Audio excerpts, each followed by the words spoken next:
My neighbor's secret room locked me in their house. I didn't think anything could ruin a perfectly normal Saturday. I thought wrong. I'm 27, living in a quiet suburban street where nothing ever happens. Or at least, that's what I thought. My neighbor, Mrs. Henderson, was this sweet older lady in her late 60s, always smiling, always baking cookies for everyone on the block, never an ounce of drama. I even helped her move groceries a few times, and she always said, "You're a good boy, Jake. Don't ever change."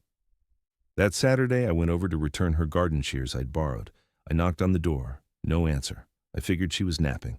The door was slightly ajar, which was unusual. I stepped inside. "Mrs. Henderson, are you home?" No response. The house was silent, eerily so. But as I walked past the living room, I noticed something strange. The air smelled wrong, like something old and metallic.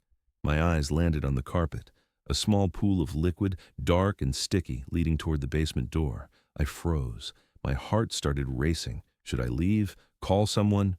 But curiosity got the better of me. I crept down the stairs, the smell getting worse with every step. The basement was pitch black. I flicked on the light, and that's when I saw it. A heavy steel door I'd never noticed before, embedded in the wall.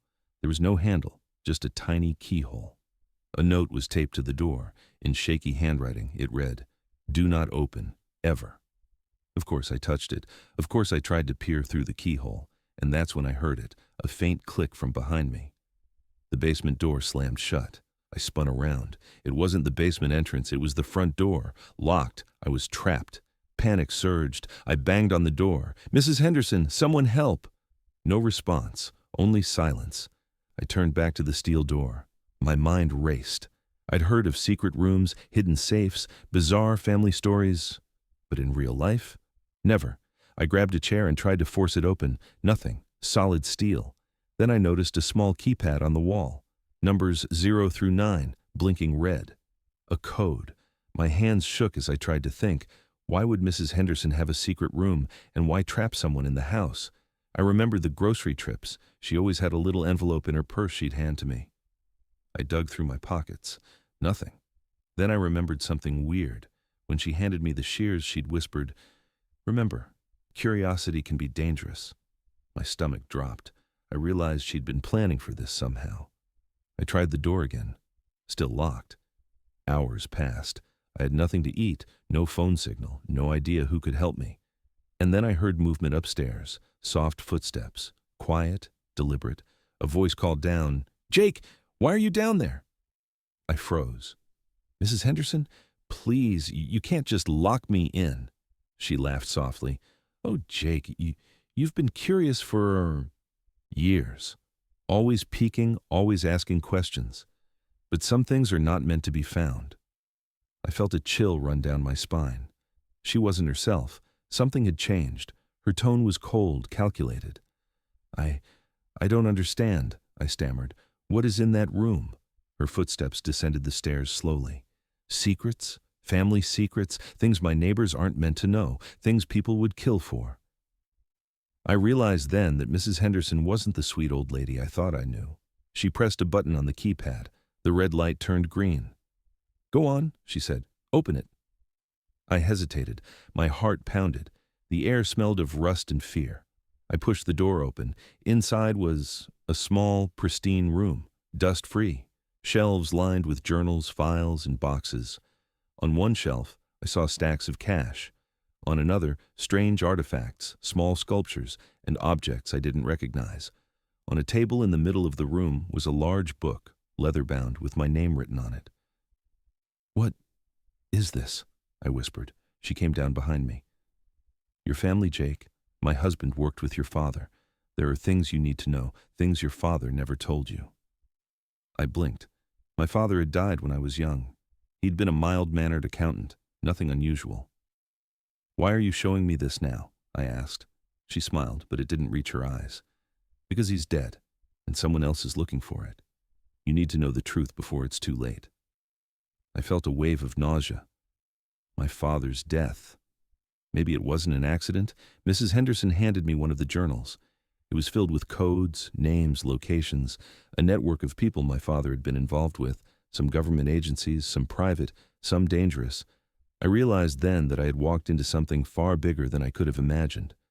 Suddenly, the sound of sirens in the distance, red and blue lights reflected off the basement walls. My heart leapt. Who could it be? Police or someone else? Mrs. Henderson's face hardened.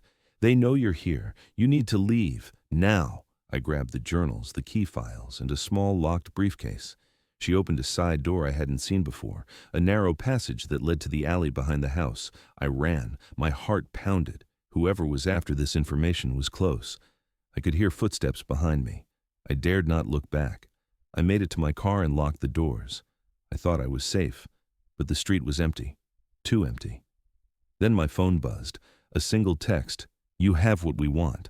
But now, so do we. Don't try to run, Jake. I felt a cold chill. Someone knew I had taken the files. Someone was watching. I knew my life had changed in an instant. The quiet, normal life I had known was gone. I was a target now, and every decision I made would be critical.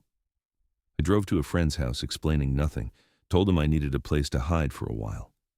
He didn't ask questions. He just nodded. That night I went through the journals.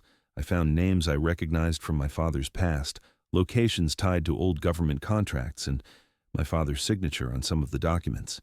He'd been part of something secretive, something big. Days passed. I was hiding, watching, reading, trying to understand. And then I saw movement outside the window, figures in black-gloved hands carrying bags. They were surveying the house, watching me, waiting. I realized then, Mrs. Henderson had been protecting me by showing me the hidden room. But now, it was up to me to protect the secrets. My life, my family, and possibly others depended on it. I had a decision to make. Hand over the journals and hope for mercy, or disappear with them and take the risk of fighting back. I didn't hesitate. I grabbed the briefcase, the journals, and my father's letters. I knew the night ahead would be long, dangerous, but I was ready. I had no choice. Some legacies are inherited, whether we want them or not. Some secrets demand to be protected, and some truths can only be uncovered by those brave enough to face them. I looked back at the house one last time. My quiet neighborhood was gone. The world I knew was gone. And deep down, I realized I'd just begun a journey I might never return from. Because some mysteries, once discovered, cannot be undone.